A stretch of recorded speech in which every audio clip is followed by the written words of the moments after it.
मां शारदे, संस्कृति ज्ञान और चरित्र को प्रवाहित करने वाले आदरणीय निर्णायक मंडली एवं मेरे सभी प्यारे श्रोतागण, हमारे भारत देश की परंपरा अत्यंत गौरवशाली रही है।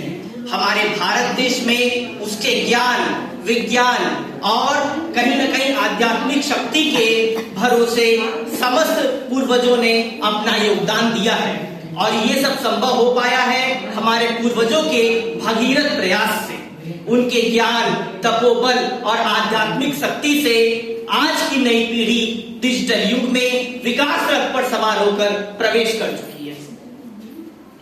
पुरानी पीढ़ी मानो नई पीढ़ी से ये कहना चाहती है, यूं जमीन पर बैठकर क्यों आसमान देखता है, अरे अपने पंखों को खोल, जमाना सिर्फ उड़ान देखता है।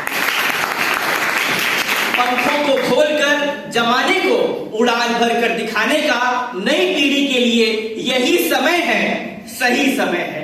हमारे डिजिटल विकास के क्षेत्र में तमाम वैज्ञानिक शोध हो रहे हैं, तमाम वैज्ञानिक परिवर्तन हो रहे हैं और नवाचारों का परिवर्तन हो रहा है।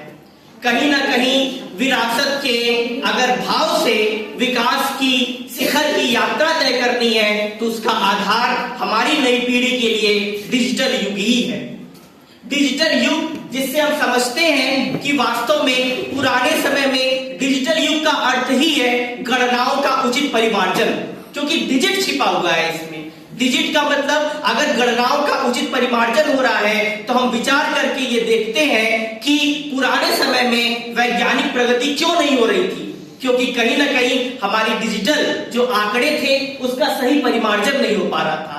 तो डिजिटल युग की आज की नई पीढ़ी को सबसे बड़ा उपहार यही है कि डिजिटल अंकों का परिमार्जन करना। और कहीं ना कहीं मैं डिजिटल सुमति की बात करता हूं, डिजिटल कुमति की नहीं, क्योंकि गोस्वामी तुलसीदास जी ने रामचरितमानस में कहा है, सुमति कुमति सबके उड़ रही, नाथ पुराण निगम अस कहीं, जहां सुमति तहां संपत्ति नाना, जहां कुमति तहां विपत्ति निधाना। तो हमें डिजिटल सुमति पे ध्यान देना है, डिजिटल कुमति पे नहीं। और साथ ही साथ हमें लोकल डिजिटल को प्रमोट करना है, लोकल डिजिटल को बढ़ावा देना है, क्योंकि हम देखते हैं कि हम जो डिजिटल युग में जी रहे हैं वो पाश्चात्य प्रभावित है।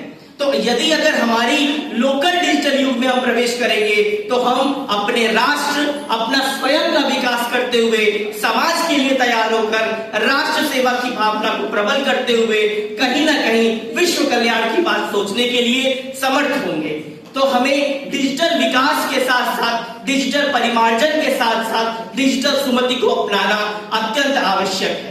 डिजिटल विकास हमारी नई पीढ़ी, क्योंकि ये कहीं ना कहीं बुद्धि निर्माण का कारक होती है, क्योंकि ये डिजिटल युग बुद्धि का ही परिणाम है और मानव की बुद्धि निर्माण का कारक होती है।